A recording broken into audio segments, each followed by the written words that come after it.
All right. Then next game we'll look at is Anish Giri versus MVL. MVL's white. MVL was very close to winning this game, but he did not win. Close. Okay, they played a Sveshnikov. Okay, and previously in the tournament, Bishop G5 was played against Giri. I think it was round 8 with the Pomniachi. And Knight D5 is the move that was chosen a lot by Fabi in his match with Magnus. And way before that, it was the move chosen a lot in the match between Leonid Yudasin, the candidates match, and Vladimir Kramnik. Knight D5, I think, was played in every game. I think Kramnik was black, but I'm actually not sure. Yeah, etc. Okay. And this is the main line. You can play Knight B8 or Knight E7. Now, my brother, who was about 2100 at the time, so it was like 30 years ago, 999, thanks, Drew. He had white in this position against 2350 rated Paul Pochel, and Pochel made a known blunder here. Knight G6 is the right move. Maybe Knight F5 is okay, maybe. He played A6, which loses. And my brother played Queen A4. And you're threatening Knight C7 checkmate and Knight D6 checkmate. So this is the only move. And white's winning here, but my brother lost in like 75 moves. That's unfortunate. It's a known trap in the opening. Magnus has played Knight E7 and Knight B8. In fact, he's so good, he played them both. And then his opponent resigned because he was up a piece. Man, harsh. Yeah. Mizu Chumaru subscribed. Hooray!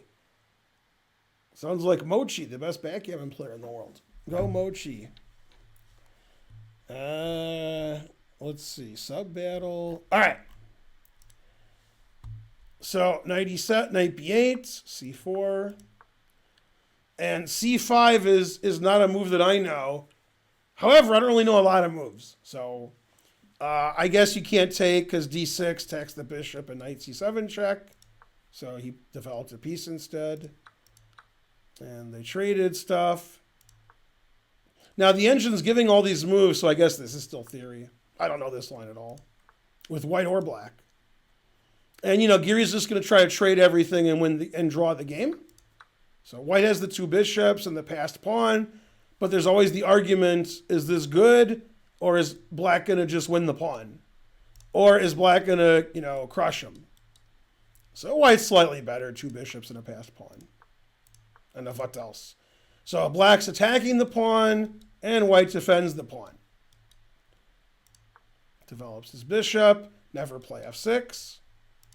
So H6, B5, bishop has to go to B3 to defend the pawn. Knight A6, he's trying to reroute his knight to C5. The engine doesn't like that. The engine wants to continue with A5. Always retreat. Excellent move. Now that the pressure's off this, it's pressuring that. Sacrifices a pawn, gets rid of the bishop. And probably Giri thought by playing Knight A6 to C5 and taking the bishop, he'd have excellent drawing chances with the opposite color bishops. And white has double pawns. And he's right. The engine says it's between a slight and clear advantage. It's not sure yet. Okay, he put his rook over there, which the engine says is terrible. He wanted to play Queen B6, which is not a move I would have played. Never play F3. Boo, boo. He wants to drop his bishop back here, since the bishop isn't doing much over here. I don't like this move. Not because it's, I just don't like that move anyway. Okay, kicks the queen away. Puts the rook on the open file. White wants to trade queens. And then, queen is pawn. And black said no trading queens. And big advantage for white. White's basically just a pawn up. So I would expect with 2 super GMs playing that white would win 80% of the time. So Giri's very lucky to draw because the pawn sacrifice, that didn't do it. So now he's down a pawn. He doesn't really have any compensation. And I think if two supercomputers were playing, white would just always win. But they're human. Queen a4, bishop c6, put it in h. Nothing much is happening. Nothing's happening. White's just a pawn up. Okay, and Giri's trying for counterplay. He's attacking f3 now. So queen f2 defends it. And again, white just has that. So, white should be winning. Okay, Giri goes for counterplay. Rook g4. And again, the engine says white's just doing great. White's 2 pawns up now. Put it in h. Thanks for the sub, MDTSF. Now, that move is not preferred, forcing the rook to take your e-pawn. He wanted to get luft, I understand. But he could have defended his pawn with queen c2. And then, I don't know, white's up 2 pawns. Good winning chances. But after this, with all the trading, you can't win this position. It doesn't even matter what the engine says. You can't win. Black turns on Netflix and chills. There's nothing he can do. If black needs counterplay, which he doesn't, white gets his queen here, I don't know. Then we can threaten mate here and can't defend it. I mean, black will win if white not careful.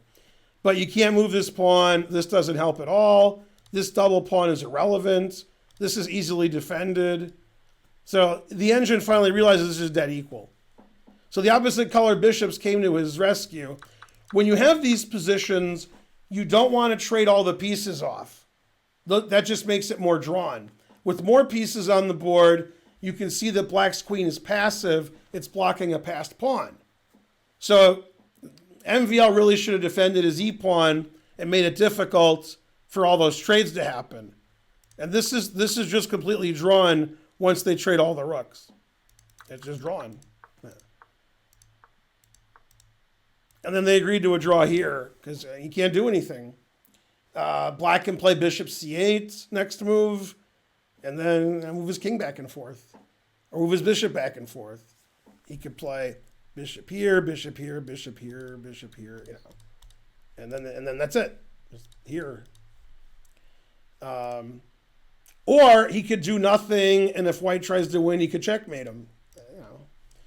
And after thinking for like 2 minutes, the engine just says all zeros. It doesn't even think white's better here. Because white's bishop is very stupid. It's defending the d-pawn. If you move it, you're not defending the d-pawn. So white doesn't have any winning plan. So they agreed to a draw. MVL was upset. He thought he had good winning chances. I think the only bad move that he played was h3. I think if he played queen c2, then he might have won. But I'm not saying he would have won. He might have. But after this, he had no winning chances at all. Yeah, the opposite color bishops really help in these kinds of positions to like block a pawn because this bishop isn't helping. And, black's king is safer because he has more pawns in front of his king. So, yeah, it wasn't a great, Yeah, after queen c2, f5 is a move. Obviously, he was worried about stuff. He was like, well, I'm pinned. Yeah, f5 is a move. You can play it. Play it. The engine's not a big fan of that move, which is hard to understand, but I understand it. But I don't know if I would find it in a real game. Bishop b4, threatening the bishop. And I would think this is a good move. That's what I would think. But yeah, rook c7 is good. This is crazy analysis. And obviously in time pressure, you can't figure this out. I mean, engine can. It says this is best, this is best. Okay, now this pawn is a serious pawn now. Yeah, now it says white's winning. It says like plus 2.5. Now, obviously, nobody's going to see that in time trouble. Nobody's going to see bishop b4. And then, you do this and you give this up and you leave these hanging. But, it's an engine. So I'm sure that MVL was worried about that and couldn't calculate bishop b4 accurately because it's impossible to see bishop b4. You got to move your bishop to defend this pawn. You can't go somewhere else. And you want to infiltrate here. So you're not only defending, but you're attacking.